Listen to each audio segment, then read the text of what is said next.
เม็ดแล้วเรากระพัน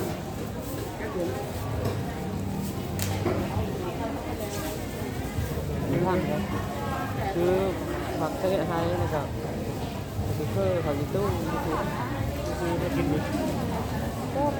ถ้ามันมีแบบนี้เอาไข่กับเพชรไปตุนกัน